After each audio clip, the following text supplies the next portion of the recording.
Hindi sa lahat ng pagkakataon maganda ang benta o kita ng isang may tindahan. Marami ding ups and down na kinakaharap ang mga tindero-tinderang kagaya ko. Kaya ikaw na nanonood sa akin, gusto ring magkaroon ng tindahan? Pakinggan mo muna si Ate Tintin bago mo tuluyang pasukin ang ganitong larangan. Pero bago tayo mag-umpisa, huwag mong kalimutan mag-subscribe ka na sa Palawenyang Tindera. Pakilike na rin ang aking video mga kasari kung isa ka sa may natutunan at may nakuhang idea. At syempre pakishare naman kung hindi kayo busy. Kaya umpisa na natin ang real talk at masaya nating chismis. Magandang gabi mga kasari-sari. So ito, ginawa ko tong video na to para ito sa mga gustong mag-umpisa din ng kanilang tindahan mga kasari. Hindi ko kayo tinatakot no, magre-real talk lang ako ukol sa mga nararanasan ng mga tindero-tindera. Sa totoo lang, totoo naman yung sinasabi nila na may kita talaga dito sa pagtitindahan. Totoo yun. Kapag magaling kang humawak ng pera, marunong ka dumiskarte, kikita ka sa pagtitindahan. Pero hindi rin natin maiaalis na may mga problema rin kinakaharap ang mga tindero-tinderang kagaya ko mga kasari. So number 1 talaga dyan yung katumalan.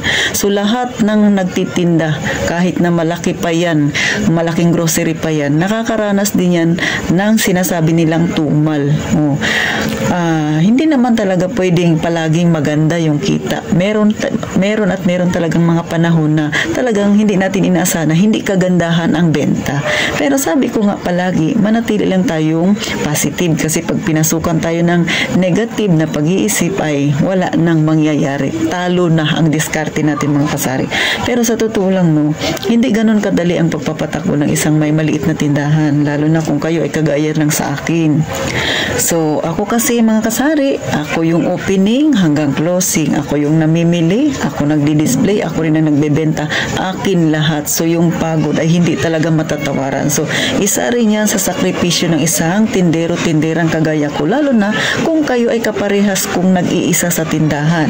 Pero syempre mga kasari, sulit naman ang pagod na yan kapag pagdating sa gabi, nagbilang ka na ng kita mo, ng benta mo sa buong mula umaga hanggang gabi na pagbebenta mo, tapos umabot ka sa kota, minsan lampas pa, ay talaga namang masaya sa kalooban. Pero gaya ng sabi ko, hindi sa lahat ng pagkakataon. Lalo na kung ikaw tindera, pinasok mo ang larangang pangungutang o mga kasari.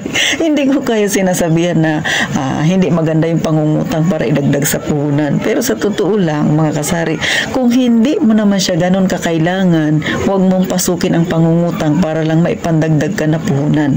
Pwede naman siyang gawin. Pero pag-isipan mong maigi, yan bang gagawin mo? Kakayanin ba yan ang iyong tindahan? Kasi mga kasari, ranas ko na yan. Mahirap yung may utang. Kasi pag dumarating yung tumal, mga kasari, dagdag isipin yan, dagdag sakit sa ulo yan, dagdag stress yan sa isang tindero-tindera ng mga kasari. So, ginawa ko ng halimbawa yung sarili ko. Kasi nga ako, may utang din dati. So, ngayon, tinapos ko na siya. Wala akong isipin, mga kasari. Dumaan man yung panahon ng katumalan, hindi ako nangangamba kasi wala akong bayarin. So, isa pa sa mga problemang kinakaharap ng mga tindero-tindera ko, mga kasari na kagaya ko, no, kapag kayo ay kagaya dito sa amin tabi-tabi, so mag-aagawan kayo ng mga customer. So, paano yan? Pag hindi mo kabisado, yung ganyan, no, matatalo ka sa labanan mga kasari. Hindi naman pwede na makikipagkompetensya kayo sa pababaan ng presyo. Lugi kayo dyan. Ang magwawagi dyan ang customer. Pero paano tayong mga tindero-tindera na may mga bayarin taon-taon? Mayroon tayong permit na nire-renew.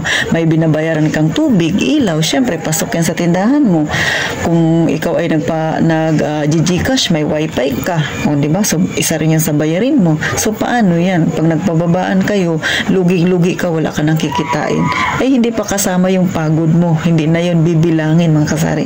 Kaya dapat tayo mga tindera, stick tayo dun sa ating goal. Ano ba yung goal natin? Siyempre yung kumita. Pero hindi rin tayo pwedeng magmataas ng presyo kasi nga lalo na kung kayo parehas dito sa may tabi-tabi. Di ba mga kasari? So, may mga customer na pagbibili sa'yo, bakit dun sa kabilang tindahan? Mura lang. Na-experience nyo na ba yan mga kagaya kong tindera-tindera yung para kayong pinagsasabong ng customer?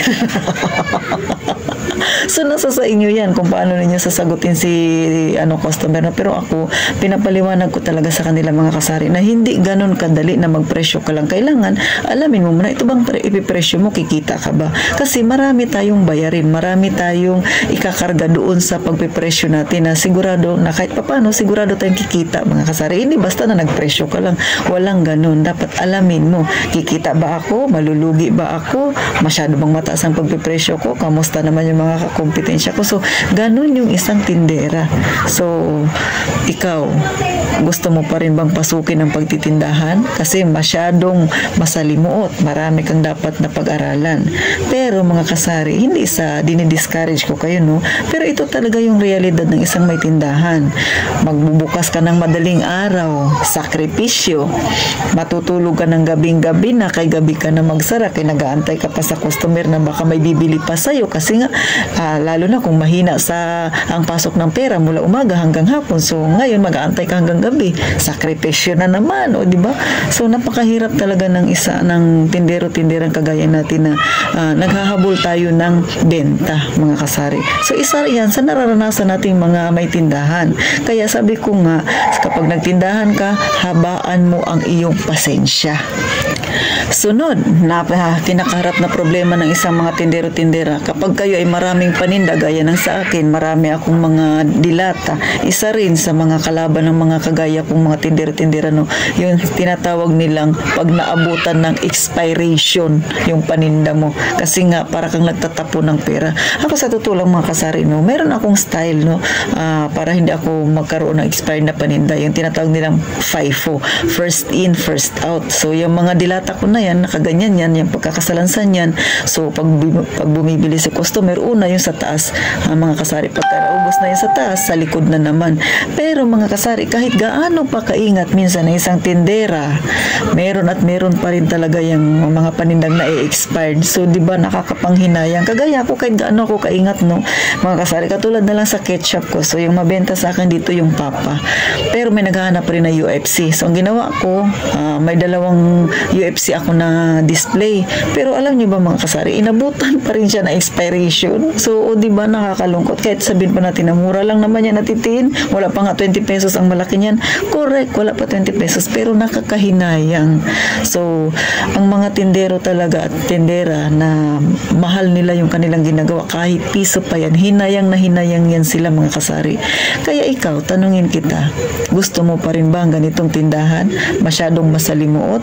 O timbangin mong maigi, kasi hindi ako nananakot, kundi inilalahad ko sa inyo yung lahat ng mga nangyayari sa mga may tindahan, o mga kasari, no? Hindi dahil para pigilan kayong magtinda, magnegosyo, hindi, kundi ganito talaga yung buhay ng isang tindero-tindera.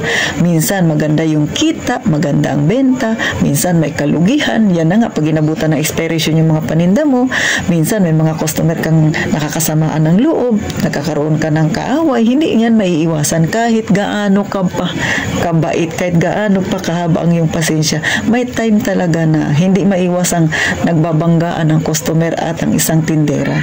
So ngayon, ano sa palagay mo ang iyong magiging desisyon, mga kasari? So hanggang dito na lang sa Titintin. Sana nakakuha kayo ng kaunting idea, mga kasari, no? Nasa sa inyo yan kung itutuloy niyo pa yung buhay pagtitinda. Pero ako, masasabi ko lang, masaya ako sa pinasok ko, mga kasari, na mas pinili ko itong pagninegosyo kaysa sa pagiging empleyado. Bagamat naging empleyado sa Titintin, pero kung papipiliin ako, mas gusto ko ang ganitong buhay. So, paano hanggang dito na lang ang inyong Palawen, yung tindera. Magkita tayo sa sunod na vlog na Titintin. Huwag niyong kalimutan mag-subscribe, mga kasari. At syempre, pagaya nga ng palagi kong sinasabi, mag-iingat tayong palagi, mga kasari.